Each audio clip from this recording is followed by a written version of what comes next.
আমাদের ইউনিভার্স আর রহস্যের মধ্যে একটা গভীর সম্পর্ক আছে। ইউনিভার্স যেমনটা দেখায় আসলে সেটা সেই রকম নয়।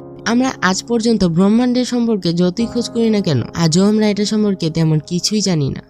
আমরা এই ব্রহ্মাণ্ডে যতটা জানতে পেরেছি তা এই সমস্ত মহান বিজ্ঞানীদের কারণে, যারা ম্যাথমেটিক্সের সাহায্যে আমাদের এই ব্রহ্মাণ্ড সম্পর্কে জানতে সাহায্য করেছে।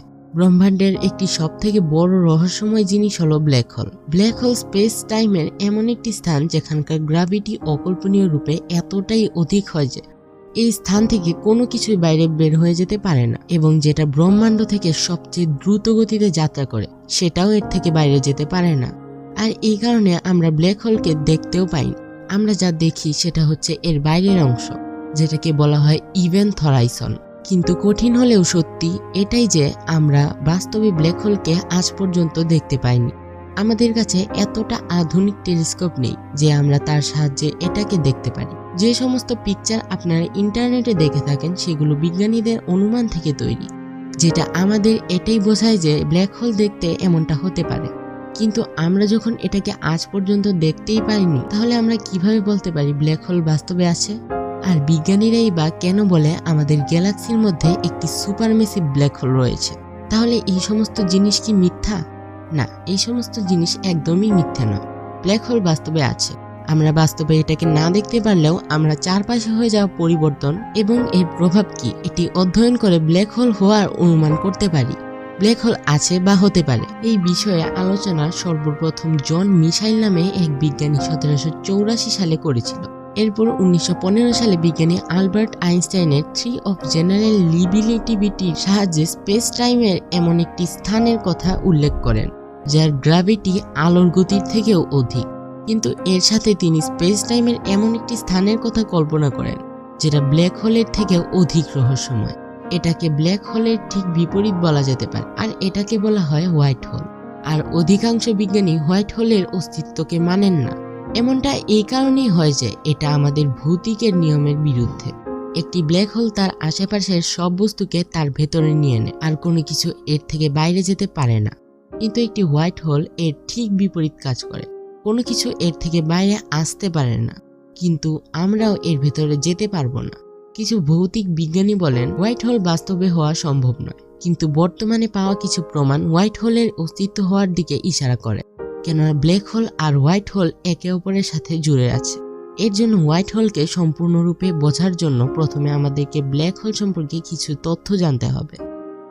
আমাদের সূর্যের থেকেও বড় তারার যখন জ্বালানি শেষ হয়ে যায়, তখন এর রেডিয়েশন আর গ্র্যাভিটির মধ্যে ব্যালেন্স নষ্ট হয়ে যায়, যার কারণে তারার পোর কোলাপস হতে থাকে, এবং তখন একটি বিশাল বিস্ফোরণ হয় যেটাকে বলা হয় সুপারনোভা।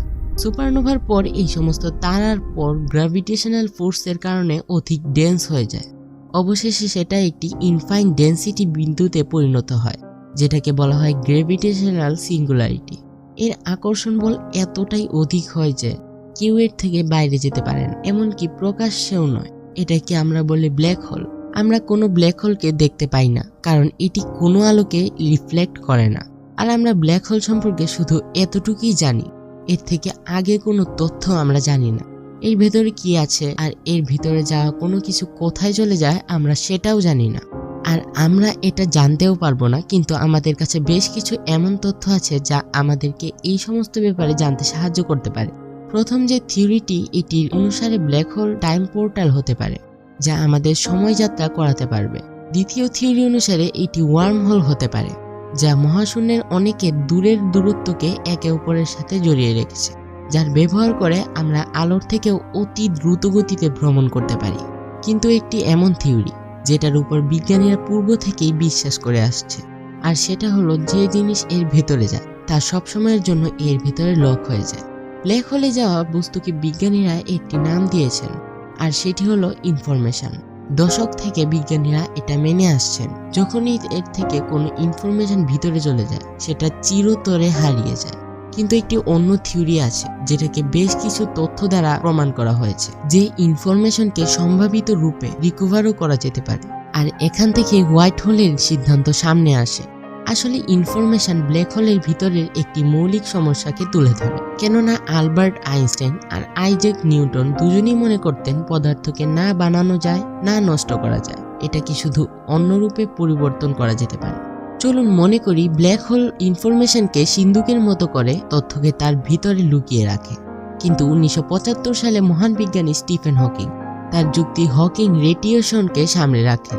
সেটাকে সম্পূর্ণ পৃথিবীর প্রায় সব বিজ্ঞানী সঠিক বলে মনে করেন। তিনি বলেন ব্ল্যাক হোল এনার্জিকে রেডিয়েট করে, আর সে প্রমাণ করেও দেখিয়েছেন যে সময়ের সাথে সাথে ব্ল্যাক হোলও বিনাশ হয়ে যায়। যদি তাই হয় তবে এর ভিতরে বস্তুগুলো কোথায় যায়? এখানে হকিং রেডিয়েশন এই নিয়মের বিরোধ করে। ম্যাটারকে কখনো নষ্ট করা যায় না। বিজ্ঞানীদের মধ্যে এই বিষয়টি নিয়ে জোর আলোচনা চলছে, কিন্তু এর একটি সম্ভাবিত উত্তর হতে পারে ব্ল্যাক হোল তার বিনাশের সময় হোয়াইট হোল হয়ে যায়, আর যখন এটা হয় তখন সেটা তার ভিতরে থাকা সব পদার্থ এবং ইনফরমেশনকে বাইরে বের করে দেয়। যদি এই সম্ভাবনাটি সত্যি হয় তাহলে এটা এই প্রশ্নের উত্তর হতে পারে ব্ল্যাক হোলের ভেতরে যাওয়া সবকিছু ম্যাটারই কি হয়? এ থেকে বোঝা যাবে যে এর ভেতরে ম্যাটার আসলে নষ্ট হয় না, সেগুলো রিকভার করা যেতে পারে। কিন্তু কিছু বিজ্ঞানী এর থেকেও কিছুটা আগে গিয়ে ভাবেন। তারা মনে করেন ব্ল্যাক হোল আর হোয়াইট হোল একে অপরের সাথে জুড়ে আছে, যা স্পেস টাইমের বিশাল দূরত্বকে একে অপরের সাথে জুড়ে দেয়। আর যদি আমরা কোনো ব্ল্যাক হোলে যেতে পারি তাহলে আমরা আলোর থেকে অতি দ্রুতগতিতে মহাশূন্যের অন্য কোনো প্রান্তে চলে যেতে পারবো, আর না হয় অন্য কোনো ইউনিভার্সে যেতে পারবো। কিছু বিজ্ঞানী মনে করেন বিগ ব্যাং আসলে একটি হোয়াইট হোল ছিল, যা একটি ব্ল্যাক হোল নষ্ট হয়ে যাওয়ার পর জন্ম নিয়েছিল, আর এর ভেতর থেকে বের হওয়া সব ম্যাটার থেকে আমাদের এই ব্রহ্মাণ্ড হয়েছে। যদি এই থিওরিটি সঠিক হয় তাহলে হতে পারে আসল ব্রহ্মাণ্ড আমাদের ব্রহ্মাণ্ডের থেকেও অনেক বড়, আর আমাদের সম্পূর্ণ ব্রহ্মাণ্ড একটি হোয়াইট হোলের ভেতরে মজুদ আছে, যা কিনা এই বিশাল ব্রহ্মাণ্ডের ছোট্ট একটি অংশ।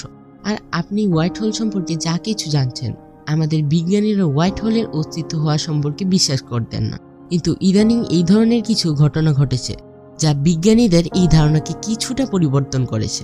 আমাদের পৃথিবীর এবং মহাশূন্যে ঘটে যাওয়া অদ্ভুত সব ঘটনার দিকে নজর রেখে চলেছে, যেমন সুপারনোভা, গ্যামারেজ ইত্যাদি।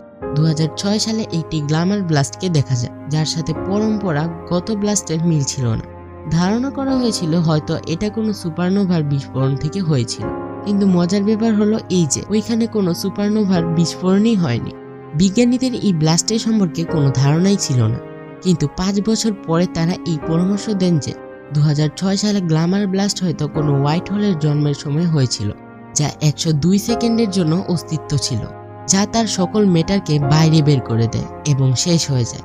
এই সিদ্ধান্তকে সব বিজ্ঞানী মানেন না, কিন্তু যদি হোয়াইট হোলের সম্পর্কে বলি তাহলে এটি হয়তো একটি তার প্রমাণ হতে পারে, যেটা এটাই বোঝায় যে স্পেস টাইমের সব থেকে বড় এবং রহস্যময় জিনিস হলো এই হোয়াইট হোল, এবং এটি বাস্তবে হতেও পারে। ভিডিওটা ভালো লাগলে লাইক, কমেন্ট এবং বন্ধুদের সাথে শেয়ার করুন। আবার দেখা হবে পরবর্তী এপিসোডে। আর আপনি যদি এরকমই আরো ভিডিও দেখতে পছন্দ করেন তাহলে চ্যানেলটিকে এখনই সাবস্ক্রাইব করে পাশে থাকা বেল আইকনটি বাজিয়ে দিবেন। আর আমি স্ক্রিনে 2টা ভিডিও দিয়ে দিলাম, চাইলে দেখে নিতে পারেন। ধন্যবাদ।